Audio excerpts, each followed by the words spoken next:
Nabi Muhammad SAW yang sudah kita kenal adalah Allah ciptakan beliau daripada cahayanya Allah Subhanahu wa taala. Singkat cerita, ketika Allah menciptakan Nabi Adam alaihi salatu wassalam, yang sudah kita tahu bahwasanya Abul Bashar, nenek moyang daripada manusia, yaitu Nabi Adam. Ketika Allah ciptakan Nabi Adam, cahaya Nabi Muhammad sudah diciptakan. Ada yang mengatakan 500 tahun sebelum Allah menciptakan Nabi Adam. Ada yang mengatakan 2000 tahun sebelum Allah ciptakan Nabi Adam alaihi salatu wassalam. Ketika Allah sudah menciptakan Nabi Adam, Allah Subhanahu wa taala meletakkan cahaya Nabi Muhammad sallallahu alaihi wa ala alihi wasallam fi dhahri Adam. Jadi cahaya tersebut ditaruh di punggungnya Nabi Adam. Cahayanya Nabi Muhammad sallallahu alaihi wasallam. Subhanallah, ketika Allah meletakkan cahaya Nabi Muhammad di punggungnya Nabi Adam, subhanallah, fasaratil malaikatu tagifu khalfahu sufufan yanzuruna ila dzalikan nur. Subhanallah, ketika itu Allah mempunyai malaikat yang jumlahnya berjuta-juta, berbondong-bondong di belakangnya Nabi Adam, membuat shaf yang panjang yang besar untuk melihat cahaya yang di belakangnya Nabi Adam alaihi salatu wassalam. Melihat Nabi Adam seperti itu heran, ada apa ini malaikat di belakang saya? Bersaf-saf lagi, berjutaan semua malaikat di belakang saya melihat punggungnya saya. Tanya Nabi Adam kepada Allah, ya Rabbi, mali haula yagifuna khalfi. Ya Allah, ada apa malaikat di belakang saya ini kok berhenti, kok membuat shaf di belakang saya? Kenapa mereka semuanya? Allah menjawab daripada pertanyaannya Nabi Adam, yang duruna ila nuri Muhammad sallallahu alaihi wasallam. Adam, mereka para malaikat ada di belakang kamu bukan melihat kamu, tapi melihat cahaya yang aku letakkan di punggung kamu, cahayanya Nabi Muhammad sallallahu alaihi wasallam. Penasaran Nabi Adam, kepingin tahu seperti apa sih cahaya Nabi Muhammad sallallahu alaihi wasallam, sehingga Nabi Adam mengatakan kepada Allah, ya Rabb ij'alhu fi jabhati. Ya Allah, jadikan cahaya tersebut pindah dari punggungku ditaruh ke jidatku. Bahasa Jawa ini batuk, bukan batok, batuk. Akhirnya Allah Subhanahu wa taala memindah cahaya Nabi Muhammad dari punggungnya, dipindah ditaruh di jidatnya Nabi Adam alaihi salatu wassalam. Seketika itu langsung yang malaikat tadinya di belakang Nabi Adam balik arah, atret langsung di hadapan Nabi Adam. Bingung Nabi Adam, penasaran Nabi Adam, meskipun tidak langsung melihat cahayanya beliau dari zatnya, tapi setidaknya melihat pantulan cahaya Nabi Muhammad yang ada terkena malaikatnya Allah Subhanahu wa taala. Semuanya pindah untuk melihat cahayanya Nabi Muhammad sallallahu alaihi wasallam. Akhirnya setelah itu, ij'alhu fi maudhi'in arahu. Kata Nabi Adam, ya Allah, tadi cahayanya ada di punggung, kemudian dipindah di jidat. Sekarang ya Allah, jadikan cahaya tersebut di tempat sekiranya saya bisa melihat ya Rasulullah.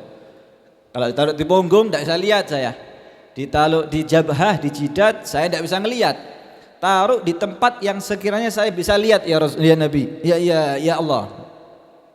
Akhirnya Allah Subhanahu wa taala faja'alahu fi usbu'ihil musabbihah. Allah menjadikan cahaya tersebut diletakkan di jari telunjuknya Nabi Adam alaihi salatu wassalam. Ketika cahaya tersebut ada di jari telunjuknya Nabi Adam, langsung diangkat tangannya Nabi Adam sembari mengatakan asyhadu alla ilaha illallah wa asyhadu anna Muhammadan Rasulullah. Sehingga para ulama mengatakan fa hadza aslut tasyahhud. Inilah awal mula dikatakan tasyahud, syahadat yang diucapkan oleh Nabi Adam alaihi salatu wassalam. Dan kita kalau tasyahud, ketika baca tasyahud dalam sholat, asyhadu alla ilaha illallah, tangan kita jadi telunjuknya dijulurkan. Itu satu meniru apa yang dilakukan oleh Nabi Adam ketika mendapatkan cahayanya Nabi Muhammad sallallahu alaihi wa ala alihi wasallam. Bahkan para ulama juga mengatakan li'anna urugaha muttasilun bil galab, karena urat yang ada di jari telunjuk ini nyambung sama hati. Siapa orang yang mengucapkan zikir la ilaha illallah ataupun tasyahud ataupun zikir-zikir yang lain dengan tangan seperti ini, insya Allah semakin cepat khusyuk, semakin cepat khudur, semakin cepat sampai kepada Nabi Muhammad Allah subhanahu wa ta'ala. Sallallahu alaihi Muhammad. Singkat cerita, akhirnya Nabi Adam alaihi salatu wassalam ketika mendapatkan cahaya Nabi Muhammad SAW, beliau diturunkan oleh Allah di atas bumi dengan beberapa hikmah. Hati-hati, jangan sampai kita mengatakan Nabi Adam punya salah sama Allah, maksiat sama Allah sehingga diturunkan di atas bumi. Bukan, itu ada hikmah yang balighah, hikmah yang besar. Akal kita tidak bisa nangkep, pemikiran kita tidak mampu memikirkan bagaimana caranya Allah subhanahu wa ta'ala. Sehingga dengan ketentuan Allah, memang Allah turunkan Nabi Adam di atas bumi karena Allah menciptakan bumi, dan Nabi Muhammad nanti hidup di atas bumi Allah subhanahu wa ta'ala. Sallallahu alaihi Muhammad. Nabi Adam alaihi salatu wassalam, Allah turunkan fahabata Adam ilal ard, sampai Allah turunkan Nabi Adam di atas buminya Allah subhanahu wa ta'ala. Intaqalan nur ila dhahrihi, sampai subhanallah Nabi Adam itu ketika membawa cahayanya Allah subhanahu wa ta'ala, singkat cerita Allah juga menciptakan yang namanya Siti Hawa. Sallallahu alaihi Muhammad. Akhirnya singkat cerita Nabi Adam bertemu Siti Hawa. Dikatakan saat itu pertemuan ada di Arafah. Bahkan terjadilah apa yang terjadi. Dikatakan saat itu ada nahar, ada sungai yang turunnya dari surganya Allah subhanahu wa ta'ala, yaitu membanjiri Nabi Adam dan Siti Hawa sampai keduanya pingsan, dan akhirnya cahaya Nabi Muhammad yang ada di jiwanya Nabi Adam dipindahkan ke Siti Hawa. Terus seperti itu, cahaya dipindahkan nabi ke nabi, nabi ke nabi, nabi ke nabi, nabi ke nabi, sampai di zamannya abahnya Nabi Muhammad sallallahu alaihi wa ala alihi wasallam, yaitu Sayyid Abdullah dan ibunya Nabi Muhammad Siti Aminah sallallahu alaihi Muhammad. Akhirnya cahaya tersebut ada di dalam jiwanya Sayyid Abdullah.